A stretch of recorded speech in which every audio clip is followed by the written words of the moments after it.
Before you had been married, you were told that draconic would be a very hard language to learn. It was scarred to the draconics, an ancient language that united their people. However, because the language only used base words, it could be fairly easy to learn through writing. Your husband used the word laugh as an example because you had been laughing a lot after you tried to emphasize your growling in pursuit to sound like a real draconic. And in return, he told you that you looked like an angry puppy. The draconic word for laugh was genshkenesh, which only made you laugh harder because in your drunken stupor, you thought the word was hilarious. But that was the only word you needed to know for laugh. Draconic didn't fall for prefixes or suffixes, such as laughs, laughable, laughing, etc. Draconic was a simple language of if one could get past the hissing and the growling. Vers skitsa UV exenen Pacific vers vant. Ijuru leans back against his pillow, taking a sip from his glass, and waits for you to decode the sentence. He has already told you the elements, something that was important to both of your kingdoms. You know the words skitsa, exenen, svant means sun, fire, and sky already, but it was the preposition and the determinants were harder for you to translate. The opposite of any other language you've tried to learn. Say it back to me, si, mademoiselle. You let out an awkward giggle to hide your embarrassment. He called you his wife, but the way he said the word makes your stomach tingle.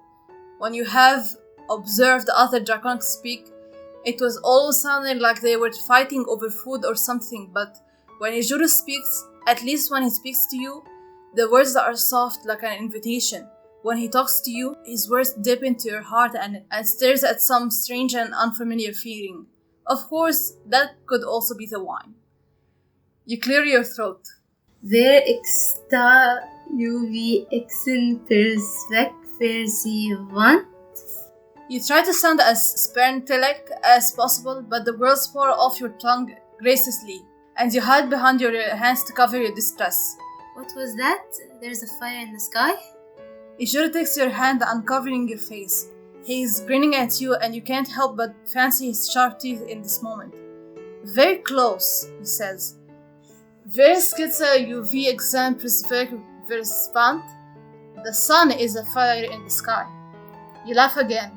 He must be teaching you the same lessons he learned as a kid, because that statement was so incredibly simple. Dragon was going to think that you were an imbecile. You're doing well, Ziedfo. Your accent is improving. You almost sound like an old northeastern dragonics. They were strange people and the dragons looked like noodles, but they were fast and wise. Huh? I sound like noodle dragon? Ijuru kisses your hand. You make an Isquant noodle dragon. The northern easterns would worship you and then I'd be jealous. Nayaki. Nayaki? You repeat the word jealous. Jealous because you wish to be worshipped? He brings your hand to his cheek. You hadn't realized your fingers were cold until they were pressed against such a wonderful source of heat. Jealous because I want to be the only man to worship you. Oh dear. Blood rushes to your face and you let out an inconvenient squeak. You bite your lip and Ijuru grins at your timid disposition. What were your dragons like? You want to stay away from any talk of worship, whether it be spiritual or physical. And dragons are the biggest thing that's running through your mind. What were our dragons like? Zietfo, we will be sharing this kingdom and whatever is mine here will also be yours. He finishes his glass and places it on the table beside him. You might not think it yet, but I can see that you belong here. You have a wild and curious soul, much like a kirishima draconic. You didn't know if that was true or not. In your kingdom, you were taught to be polite and reformed. You were curious, but that was swifted out of you easily by your father, who kept the secrets of your family to himself and didn't care for your praying questions, even going as far as to have someone watch you at all hours of the day to make sure you wouldn't be sticking your nose in the businesses that were not your own. As for being wild, well, there was never any time to be wild while you were almost always put on display. Arrogance was the key to letting the people of your kingdom believe that you could one day take your father's place as a ruling monarch. How the prince can think that you are like a draconic baffles you. Everything about them was the opposite what you were used to. You couldn't even look at the way they dressed without feeling uneasy. Drastics diver heka. Ijoro begins. Dragons of the temple, above all, they are proud. They've known for years that non-dragons find their presence to be almost like a gift, or a good omen, and they do expect to be treated with respect. If one were to approach a dragon without a specified invitation, they would be greatly upset, and they are strong or versifish. Our dragons can fit the base of a baobab tree trunk in their mouths and with a twitch of their jaws, snap it in half. Their nails are parallel to the graphene carbon and can cut through steel like it's clay. You remember when Dragon first approached you, his nails dug into the ground and you watched the dark lumps snap back out underneath his claws. He was extraordinary.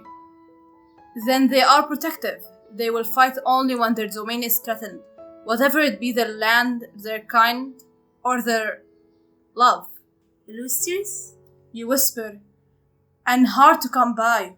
What's with your interest in dragons? Said Vo. You sip your wine. Is it so bad you didn't want to share your dragon secret with your husband? Like you said, I'm curious. You look down into your glass. I want to learn. What's the draconic word for learn? And how many times are going to change the subject before you go to sleep? Yo. He growls, and teach is anko. And, feet? His warm hands find your feet and give them a squeeze. You rake. He says. His fingers slide up to your leg and names it. Honai. He watches you carefully as his fingers trace over your kneecap. His touch is light and you smile at the tickle sensation. He grins back at you when goosebumps from underneath his fingertip and moves his hand over your thigh, squeezing it lightly. Dat milik you serves ver sloto. His voice drops to low hush. Situr est que vai correr verkar. You have no idea what he's saying to you, but you were taken back into your material kiss. It was exciting in a way where you weren't expecting the actual scorching of his tongue and the smoke that exited your mouth. You take his hands into your own. Si tur ikis kiwi? You sigh and the hiccup follows.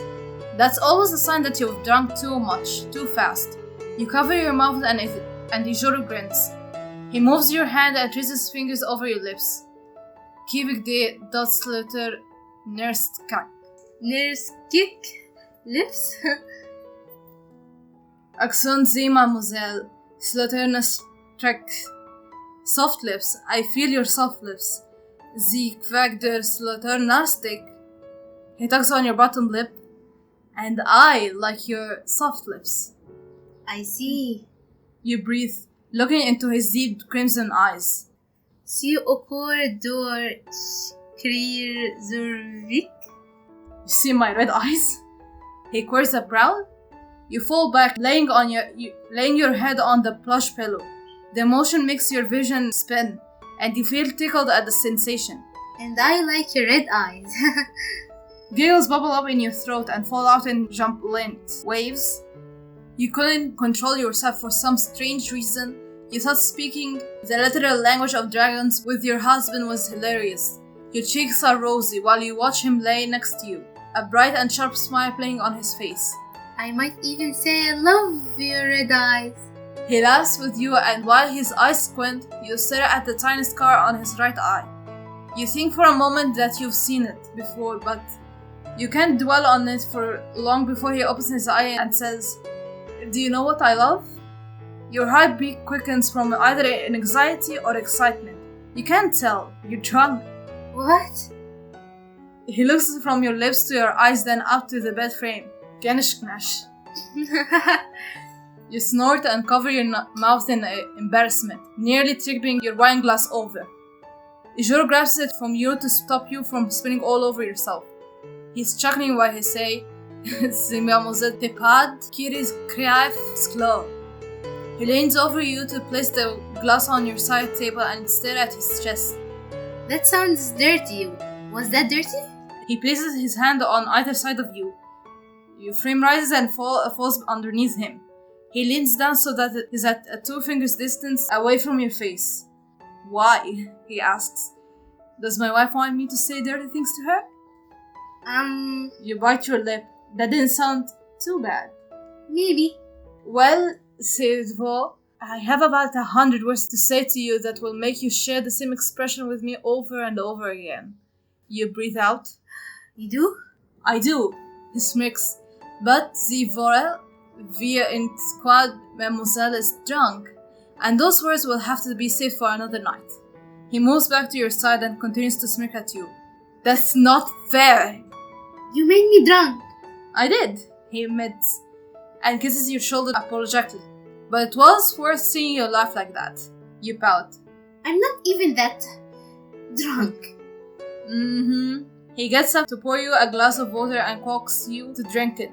The liquid is cool and eases some of the heat building up in your body. He pulls the silken sheets over your shoulders and wiggles childishly into the bed. Your eyes grow heavy, and by the time you feel his weight against the other side of the bed and his hands draped across your waist, you're out.